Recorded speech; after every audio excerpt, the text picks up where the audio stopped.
मित्रों, अगर आपका खाता पेटीएम में है, अर्थात अगर आप पेटीएम का व्यवहार करते हैं तो यह खबर आपके लिए है। इसके अलावा उन समस्त मित्रों के लिए है जो आज की यह ताज़ा खबर जानना चाहते हैं कि भारतीय रिजर्व बैंक ने पेटीएम को बैन किया। क्यों किया, इस विषय पर आज विस्तार से चर्चा करने जा रहे हैं। आप देख सकते हैं, मुझे पेटीएम की ओर से एक मेल भी आया है। पेटीएम ने इस बात को भी स्वीकार किया है कि हाँ, कुछ चिंताएं हैं जिसके कारण फिलहाल हमारा संचालन बंद रहेगा। इन कारणों से आपको मेल में दिखाता हूं। अब यह देखिए, यह मेल मुझे पेटीएम की तरफ से आया। लिखा हुआ है, dear customer, the Reserve Bank of India has issued a directive restricting Paytm payment bank account wallet from accepting new deposit और allowing credit transaction after February 29। Please note that you will not be, ये तमाम चीजें आप देख पा रहे हैं। There is no restriction on withdrawal, मतलब आप पैसे निकाल सकते, केवल आपका ट्रांजैक्शन अर्थात लेन देन इसमें फिलहाल नहीं होगा। बस ये सूचना आई है। मित्रों, स्क्रीन पर आप देख सकते हैं, ये देखिए प्रेस प्रकाशनी, ये भारतीय रिजर्व बैंक की वेबसाइट है। भारतीय रिजर्व बैंक समय समय पर वित्तीय संस्थानों और बैंकों की समीक्षा करती रहती है और अपनी समीक्षा के अनुसार संस्थानों के कार्यक्रम या फिर उसकी जो कार्य प्रणाली है उस पर टीका टिप्पणी या रोक लगाती है। और इसमें देखिए लिखा हुआ है, बैंक कार्य विनियमन अधिनियम 1949 की धारा 35A के अंतर्गत पेटीएम पेमेंट बैंक लिमिटेड के विरुद्ध कार्रवाई। अर्थात पेटीएम पेमेंट बैंक ने कुछ ऐसा काम किया होगा जिसके कारण इन्होंने इस पर बैन लगाया, इस पर रोक लगाई। देखिए है क्या है, पहले जान लें 1949 की धारा 45A क्या है। 1949 की धारा 45A के अनुसार केंद्र सरकार ने भारतीय रिजर्व बैंक को यह अधिकार दिया है कि किसी भी वित्तीय संस्थान या फिर बैंक के कार्य की समीक्षा करे और अगर आवश्यकता हुई तो उनके कार्यों पर रोक लगाए या संचालन पर रोक लगाए। भारतीय रिजर्व बैंक ने यहाँ क्या कहा है कि 11 मार्च 2022 की प्रेस प्रकाशनी में कुछ चीजें थी, तो इन्होंने कहा है कि 29 फरवरी, ध्यान रखें अभी समय नहीं आया है, 29 फरवरी के बाद किसी भी ग्राहक खाते, प्रीपेड लिखत, वॉलेट, फास्टैग, एनसीएमसी कार्ड आदि में किसी भी ब्याज, कैशबैक या रिफंड, अर्थात पूरे तौर पे अगर कहा जाए तो भारतीय रिजर्व बैंक ने यह कहा है कि 29 फरवरी से पेटीएम संचालन नहीं कर पाएगी या फिर उसके खाते में जो पैसा आप उसको निकाल तो सकेंगे लेकिन किसी प्रकार का भी संचालन नहीं हो पाएगा।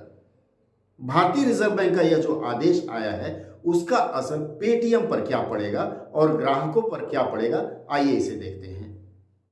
भारतीय रिजर्व बैंक का यह जो निर्णय आया उससे सबसे पहला झटका तो स्टॉक मार्केट पर पेटीएम के शेयरों पर पड़ा है। देखिए पेटीएम का शेयर यहां दिखा रहा है, आज की तारीख में 487.20 का है। इसमें 121.80 की आज कमी आई है, मतलब धड़ाधड़ इसके स्टॉक गिरने शुरू हो गए हैं।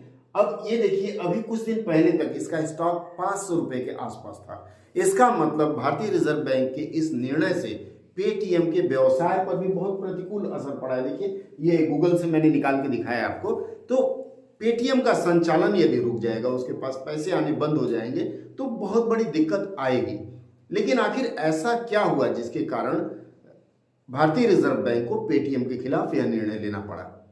आप देख सकते हैं, ये देखिए ये चिट्ठी है इनकी 11 मार्च 2022 की, भारतीय रिजर्व बैंक ने इसे जारी किया था। 11 मार्च 2022 को जो चिट्ठी भारतीय रिजर्व बैंक ने जारी किया था उसमें देखिए लिखा हुआ है, ये प्रेस रिलीज है, इसमें लिखा हुआ है, भारतीय रिजर्व बैंक ने आज अन्य बातों के साथ साथ बैंक कार्य विनियमन अधिनियम 1949 की धारा 45A के तहत प्रदत्त शक्तियों का प्रयोग करते हुए पेटीएम पेमेंट बैंक लिमिटेड को नए ग्राहकों को शामिल करने पर तत्काल प्रभाव से रोक लगाने का निर्देश दिया है। ये सन 2022 में, अर्थात आज से लगभग 10 महीना 9 महीना पहले का यह आदेश है।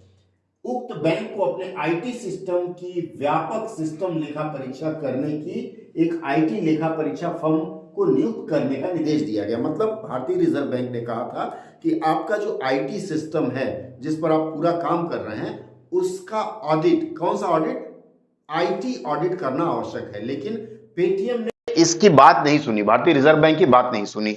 आप देख सकते हैं, ये देखिए ये चिट्ठी है इनकी 11 मार्च 2022 की, भारतीय रिजर्व बैंक ने इसे जारी किया था। 11 मार्च 2022 को जो चिट्ठी भारतीय रिजर्व बैंक ने जारी किया था, उसमें देखिए लिखा हुआ है, ये प्रेस रिलीज है, इसमें लिखा हुआ है भारतीय रिजर्व बैंक ने आज अन्य बातों के साथ साथ बैंककारी विनियमन अधिनियम 1949 की धारा 45A के तहत प्रदत्त शक्तियों का प्रयोग करते हुए पेटीएम पेमेंट बैंक लिमिटेड को नए ग्राहकों को शामिल करने पर तत्काल प्रभाव से रोक लगाने का निर्देश दिया है। ये सन 2022 में, अर्थात आज से लगभग 10 महीना 9 महीना पहले का यह आदेश है।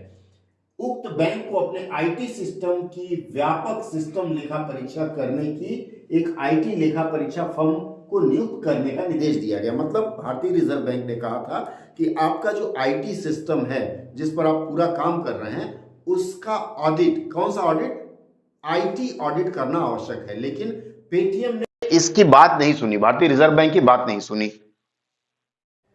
अब जब पेटीएम ने भारतीय रिजर्व बैंक की बात नहीं सुनी तो अंततः भारतीय रिजर्व बैंक ने 2 दिन पहले जारी अधिसूचना में यह कहा है कि 29 फरवरी के बाद से पेटीएम को किसी भी तरह का व्यापार करने का अनुमोदन नहीं दिया जाएगा।